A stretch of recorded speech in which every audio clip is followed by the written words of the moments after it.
At my sister's engagement dinner, I revealed my gift: 6 months of covered rent for their new apartment. She burst out laughing and declared, "Make it a year and maybe you'll earn a spot on the guest list." I simply smiled, slid the envelope back into my pocket, and announced, "Actually, you've got 30 days to move out." Then I handed her the eviction notice in front of her fiancé's entire family. I'm 32, and never imagined I'd be the type to expose family business in public. But some betrayals cut so deep they demand witnesses. What happened that night 3 weeks ago shifted my relationship with my sister forever. Even now, I'm still wrestling with whether I went too far or not nearly far enough. Let me start from the beginning.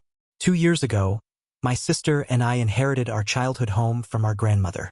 The house had been in the family for generations. Though it needed work, it was mortgage-free and located in a good neighborhood. Since we'd always been close growing up, it felt natural when the lawyer read the will leaving the property to us jointly. We agreed that she'd move in while I kept my apartment near work. At first, the arrangement was smooth. She paid the utilities and day-to-day upkeep, while I covered property taxes and major repairs. I never asked her for rent. After all, she was family. When she got engaged last year, I was genuinely happy for her. Her fiancé seemed decent enough, though his wealthy family never hid their disdain for our modest background.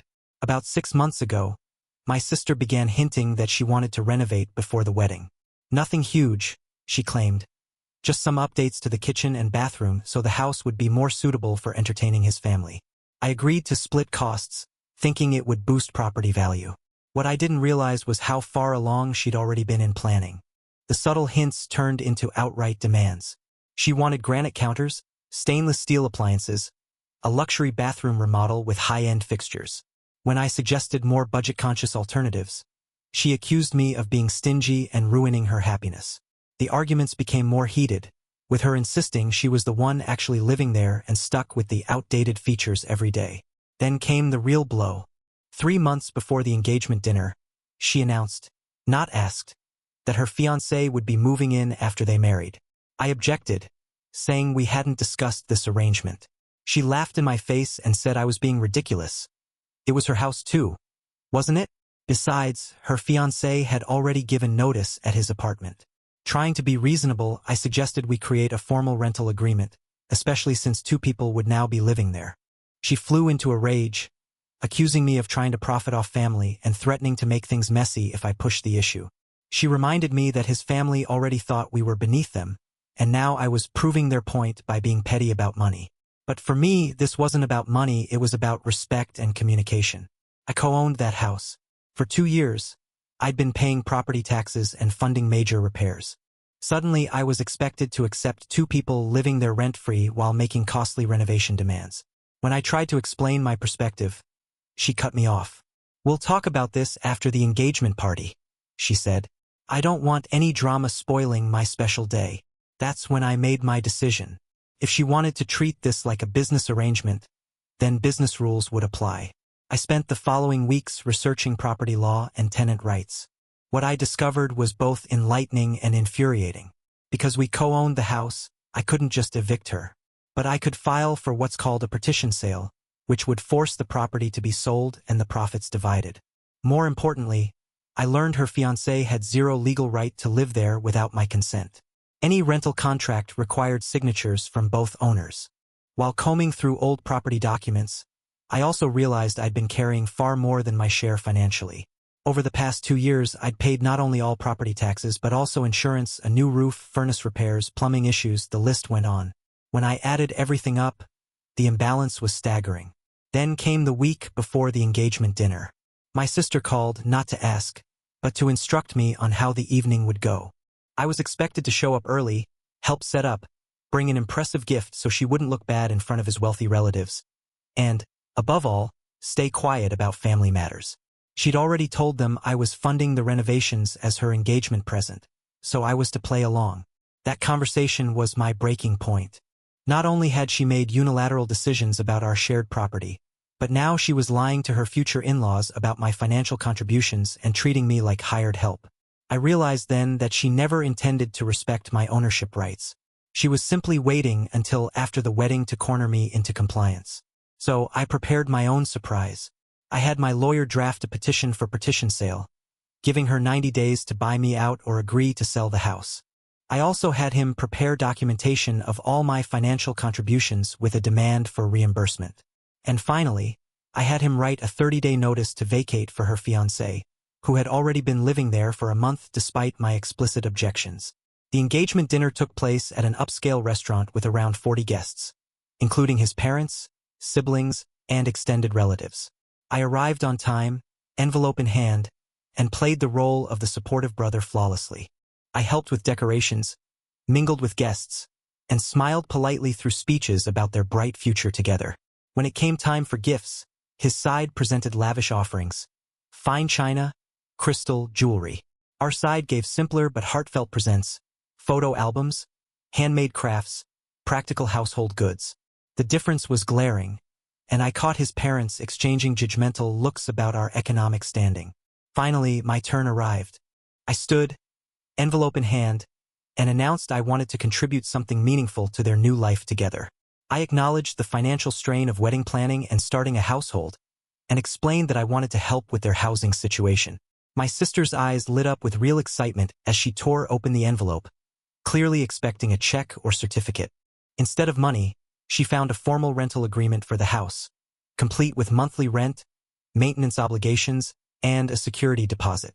The rent matched fair market value for the neighborhood. Not cheap, but not unreasonable for a full home. She stared at the paperwork, her smile fading into something darker. Then she looked up at me with an expression I'd never seen before. Pure hatred mixed with humiliation. The table grew silent. Everyone sensed the tension but didn't yet understand it.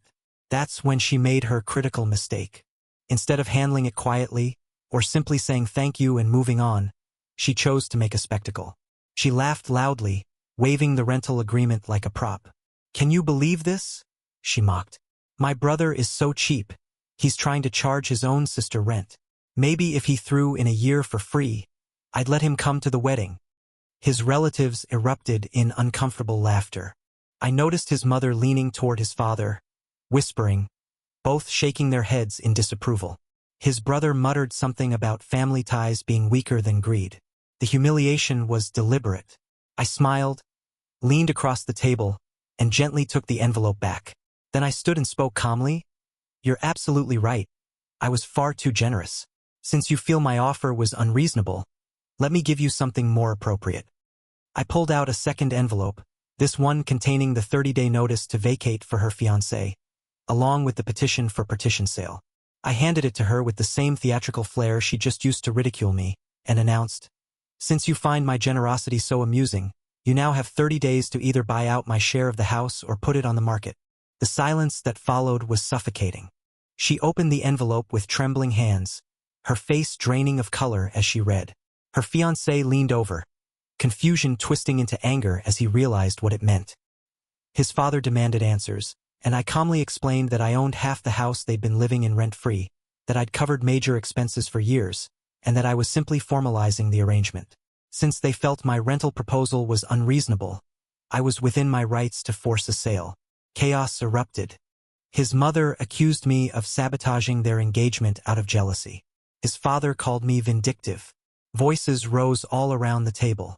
But my sister's reaction shocked me most. She didn't cry or yell.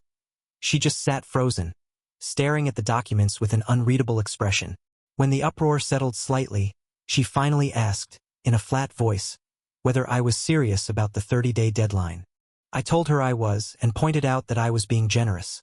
I could have demanded her fiancé leave immediately since he'd moved in without my consent. I added that if they wanted to work out a rental arrangement, I was open to it, but it would be at market rate with a proper lease and deposit. His family was outraged, demanding to know how I could treat family this way. I replied calmly that I'd been asking myself the same question for months, watching my sister make unilateral decisions about property I co-owned while expecting me to bankroll renovations. The dinner ended abruptly. His family stormed out, muttering insults about our character. My sister and her fiancé left without speaking to me, though I could see them arguing intensely in the parking lot. Update 1. The following 2 weeks were brutal. My phone buzzed nonstop with calls and texts from relatives, most furious that I had embarrassed my sister. My mother was especially upset, accusing me of destroying her engagement celebration and possibly her future marriage. She begged me to reconsider, to work things out privately. Extended family members tried to mediate. My uncle offered to negotiate a payment plan so she could buy me out. My cousin suggested I accept below-market rent for the sake of family peace. But not one person addressed the actual problem, that my sister had spent months making unilateral decisions about property we jointly owned, lied to her fiancé's family about my financial role, and publicly humiliated me when I tried to set reasonable boundaries. Everyone was focused on my reaction, not her behavior.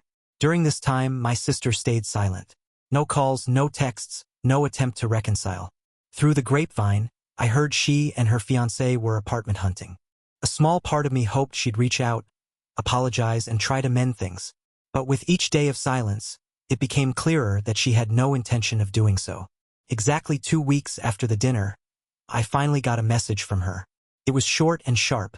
She'd be out by the deadline, but I destroyed our relationship forever. She said she'd never forgive me for humiliating her in front of his family. She added that our mother was heartbroken and that I damaged extended family bonds beyond repair. The text hit harder than I expected. Despite everything, my anger, my frustration, I hadn't truly wanted to lose her. I wanted acknowledgement, respect, fairness, not permanent estrangement. But her words showed she placed all the blame on me, refusing to see her own part in it. Update 2. 3 days before the deadline, my sister and her fiancé moved out. They took their belongings, leaving the house in decent condition. But they also removed several heirlooms that had belonged to our grandmother, items we should have discussed as joint inheritors. I let it go, given everything else. What shocked me most was discovering how many changes they'd made without ever consulting me. Beyond the kitchen and bathroom, they had repainted multiple rooms, installed new light fixtures, and even had contractor plans drawn up for a deck addition. An expensive project they clearly expected me to fund. In a drawer, I found contractor estimates totaling tens of thousands of dollars for essential upgrades. After they left, the house felt strange and empty. Walking through the rooms, I remembered childhood holidays and family gatherings, wondering if I had made the right choice. The practical side of me knew I had protected my financial interests and stood up for myself. But the emotional side grappled with the cost, not just the relationship with my sister, but the ripple effects throughout our family. I decided to rent the house instead of selling it immediately. The rental income would help offset my housing costs and give me time to decide whether I truly wanted to part with our family home permanently. Within a month, I found tenants, a young couple who loved older homes and were excited about eventually buying if I decided to sell. The rental income was substantial enough that I realized I could have been earning that money over the past 2 years instead of subsidizing my sister's living situation. That realization brought both satisfaction and sadness. Satisfaction that I had been right about the financial imbalance, and sadness that it had come to this. Update 3. 6 months have passed since the engagement dinner, and the fallout has been exactly as I expected. Perhaps worse than I hoped. My sister got married, but I wasn't invited. I heard through family that the wedding was beautiful, though smaller than originally planned due to financial constraints. Apparently, losing free housing had affected their budget more than expected. My mother still barely speaks to me, although she has begun acknowledging that my sister could have handled things differently. Several other relatives gradually resumed normal contact after learning more about the financial arrangements and the extent of decisions my sister made without my input. Even my uncle, who initially condemned me, later apologized after realizing through research just how precarious my legal position could have been. The most surprising development came 3 months ago when my sister's now husband reached out directly. He asked if we could meet for coffee, saying he wanted to understand my perspective. Hesitant but curious, I agreed. Our conversation was enlightening. He admitted that from the beginning he had felt uncomfortable with the living arrangement, but my sister assured him it was temporary and that I was happy with the situation. He had no idea how much I had contributed financially or that major decisions were being made without my consent. He assumed my gift at the dinner was merely poorly timed, rather than a response to ongoing issues. He also revealed something shocking. His parents had been pressuring them to distance themselves from my side of the family, convinced we were attempting to exploit their wealth. My sister's dramatic reaction at the dinner had seemed to confirm those suspicions. Understanding the truth about property ownership and my contributions forced him to reassess both the situation and his wife's honesty. While he didn't offer an outright apology, he acknowledged he now understood my perspective. He also admitted that the sudden financial stress of moving had caused significant tension early in their marriage, though he avoided blaming me directly. We parted on civil terms, though I doubt we'll ever be close. As for my sister, we remain completely disconnected. I've heard she's adjusting well in her new apartment and has adapted to her altered financial circumstances.